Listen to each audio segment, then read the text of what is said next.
Assalamualaikum warahmatullahi wabarakatuh. Selamat pagi anak. Bagaimana kalian di rumah? Tetap sehat, jaga kesehatan, dan tetap semangat belajar. Pada pertemuan kali ini, Pak Andra akan memberikan materi tentang memahami kedudukan dan fungsi dari Pancasila. Di dalam konsep ini ada 3 pokok hal yang harus kalian ketahui. Yang pertama adalah arti kedudukan dan fungsi dari Pancasila. Yang kedua, makna Pancasila sebagai dasar negara dan pandangan bangsa. Yang ketiga, menyadari pentingnya kedudukan dan fungsi Pancasila dalam kehidupan bernegara. Jadi 3 pokok itu merupakan 3 kunci atau 3 konsep yang harus kalian ketahui saat pembelajaran pertama kali. Jadi 3 konsep itu harus kalian pahami dengan baik, sehingga pada pembelajaran kali ini kalian lebih tahu, lebih paham tentang fungsi dan kedudukan Pancasila di dalam negara kita. Yang pertama adalah Pancasila sebagai dasar negara. Konsep ini mengandung arti bahwa Pancasila merupakan dasar negara Republik Indonesia. Pernyataan ini diperkuat dengan adanya 5 sila yang ada pada Pancasila. Yang pertama adalah sila ketuhanan yang Maha Esa. Yang kedua, kemanusiaan yang adil dan beradab. Yang ketiga, persatuan Indonesia. Yang keempat, kerakyatan yang dipimpin oleh hikmat, kebijaksanaan dalam permusyawaratan perwakilan. Dan yang lain adalah keadilan sosial bagi seluruh rakyat Indonesia. Dari konsep ini juga diperkuat dengan adanya alirnya pembukaan UUD 45 pada alinea keempat yang menyatakan bahwa maka diusulkan kemerdekaan bangsa Indonesia itu dalam suatu susunan negara Indonesia yang terbentuk dalam suatu susunan negara yang berkedaulatan rakyat yang berdasarkan yang pertama adalah ketuhanan yang Maha Esa, yang kedua kemanusiaan yang adil dan beradab, yang ketiga persatuan Indonesia, yang keempat kerakyatan yang dipimpin oleh hikmat, kebijaksanaan dalam permusyawaratan perwakilan, dan yang terakhir adalah keadilan sosial bagi seluruh Indonesia. Jadi konsep ini juga akan ada yang namanya nilai, ya, norma ataupun kaidah-kaidah aturan yang sesuai dengan peraturan-peraturan tertulis yang ada di Indonesia. Berikutnya adalah sebagai pandangan hidup bangsa. Dalam konsep ini juga sering kalian dengar istilah way of life. Jadi Pancasila ini sebagai jiwa atau menjiwai, sebagai pedoman petunjuk di dalam segala macam peraturan perundangan yang berlaku di Indonesia. Juga didukung dengan adanya konsep Bhinneka Tunggal Ika, ya. Yang konsepnya atau pengertiannya adalah walaupun berbeda-beda tapi tetap satu juga. Jadi walaupun ada yang perbedaan suku, bahasa, ras, budaya, agama, tetapi tetap menjadi satu, yaitu bangsa Indonesia, warga negara Indonesia.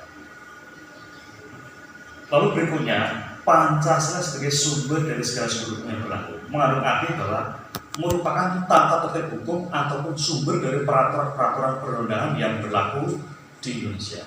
Jadi kalau hukum itu dilanggar, nanti tetap akan ada yang namanya sanksi, ya, sanksi yang mengikat. Artinya jangan sampai hukum itu dilanggar, hukum itu harus dilaksanakan dengan baik. Berikutnya terkait dengan pentingnya kedudukan fungsi Pancasila dalam kehidupan bernegara. Ada 2 nilai penting yang harus kalian ketahui juga. Yang pertama adalah nilai dari dasar Pancasila atau sebagai dasar negara Indonesia. Di dalam nilai ini juga mengandung sikap-sikap penting yang tercermin dalam setiap sila itu. Yang pertama adalah sila ketuhanan yang Maha Esa. Konsep sikapnya ataupun intisari dari sila ini harus mencerminkan sikap. Contoh sikapnya, misalkan harus mentaati peraturan, harus taat pada Tuhan dan menjauhi segala larangan. Lalu saling menghormati kebebasan agama dalam menjalankan negara dan tidak memaksakan kehendak pada pemeluk agama lain dalam menjalankan ibadah. Yang kedua, kemanusiaan yang adil dan beradab, yaitu berarti saling mencintai antar manusia dalam sikapnya. Lalu berani bilang kebenaran dan keadilan. Sila yang ketiga, sikap cerminnya itu misalkan adalah cinta tanah air dan bangsa yang tercermin dalam sila persatuan Indonesia. Jadi contoh sikapnya termasuk adalah cinta tanah air dan bangsa, bangga sebagai bangsa Indonesia. Yang kedua adalah kemanusiaan yang berbeda, yaitu tidak memaksakan kehendak atau pendapat orang lain. Contohnya, menghormati dan menghargai perbedaan pendapat,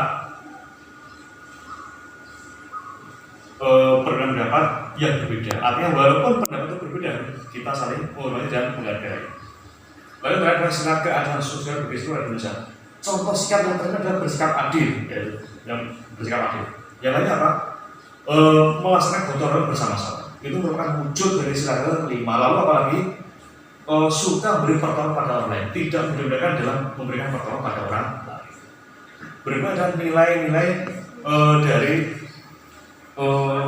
pandangan hidup bangsa. Ada beberapa nilai, dan ada nilai ketuhanan dan ketakwaan. Yang kedua, nilai keselarasan, kesetaraan, dan kemanusiaan. Yang ketiga, nilai persatuan kesatuan. Yang terakhir adalah nilai dari keadilan dan kesejahteraan. Jadi nilai itu merupakan nilai gabungan, nilai konsep yang harus dilaksanakan dan digabung sehingga akan terjadi dari bentuk nilai-nilai keyakinan dan nilai pedoman penghayatan yang sama. Yaitu apa? Sebagai konsep pedoman dari Pancasila sendiri. Anak-anak, itu adalah konsep-konsep utama yang disampaikan. Lebih jelasnya coba dipelajari lagi, nanti kita bersama belajar dan sampai berjumpa pada program berikutnya. Tetap semangat.